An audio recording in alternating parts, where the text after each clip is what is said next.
Amar Ujala the bonus में आपका बहुत बहुत स्वागत है। मैं हूं आपका दोस्त हर्ष शर्मा। तो भारतीय शेयर बाजार में एक शानदार तेजी देखने को मिल रही है।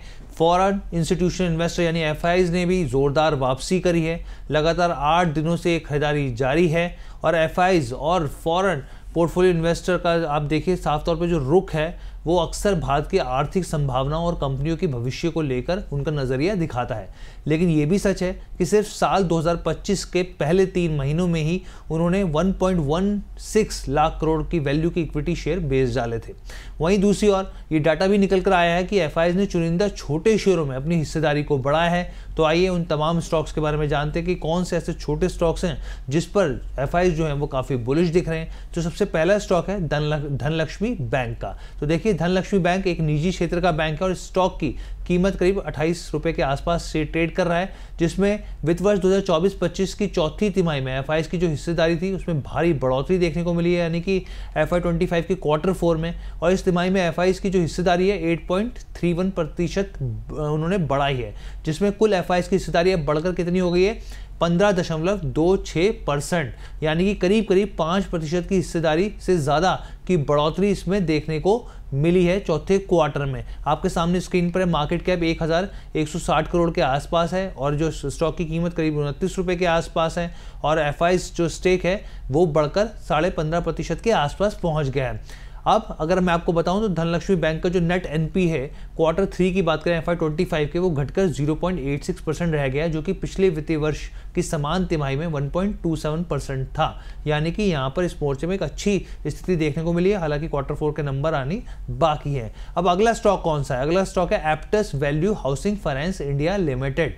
अब इस स्टॉक की कीमत जो है 328 रुपये के आसपास ये ट्रेड कर रहा है। ये कंपनी खास तौर से निम्न से मध्यम आय वर्ग के परिवारों को हाउसिंग फाइनेंस सर्विसेज देती है।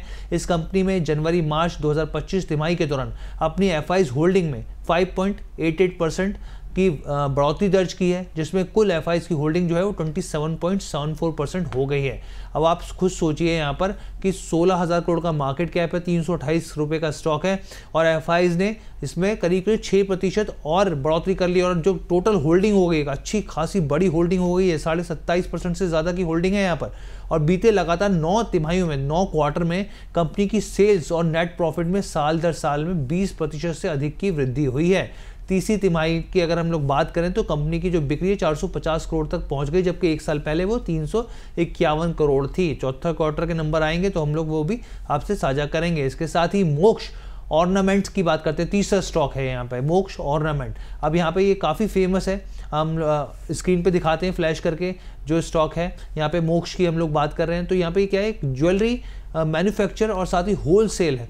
यहाँ पे एक इनका बिजनेस मॉडल है जो खास तौर पे गोल्ड बैंगल्स और ट्रेडिशनल वे साथ में ही मॉडर्न डिज़ाइनों का बेहतरीन मिश्रण ये पेश करती है। इसके मार्केट कैप की बात करें 170 करोड़ के आसपास है, स्टॉक प्राइस जो है वो 14 रुपये के आसपास है। एफआईज का जो स्टेक है यहाँ पर हम लोग देखें यहाँ पर तो वो कितना है, आप सोचिए 0% था यहाँ पे।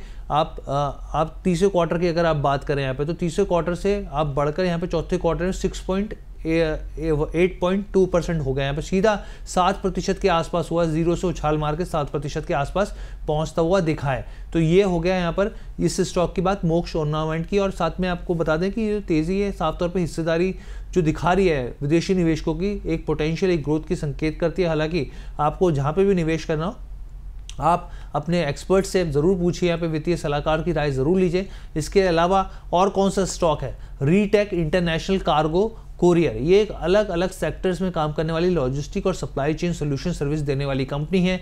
ये घरेलू और अंतर्राष्ट्रीय बाजारों में कार्गो हैंडलिंग और फ्राइट फॉरवर्डिंग सेवाएं सर्विसेज देती है। अगर इसके आप मार्केट कैप की बात करें तो 13 से 15 करोड़ के 13.5 करोड़ के आसपास है। अगर आप प्राइस की बात करें तो 32 रुपये के आसपास ये ट्रेड कर रहा है।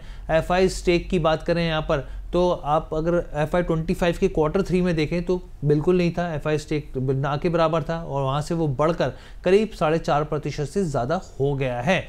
तो ये आपके सामने हम लोग जानकारी दे रहे थे कि छोटे शेयरों पर जो एफआईज हैं वो कौन से ऐसे स्टॉक्स हैं जिस पर वो बुलिश दिख रहे हैं। कैसी लगी आपको ये रिपोर्ट कमेंट करके ज़रूर बताइएगा। और हाँ, आप बिल्कुल मत भूलिए द बोनस प्लेटफॉर्म को लाइक करना, शेयर करना और सब्सक्राइब करना। धन्यवाद।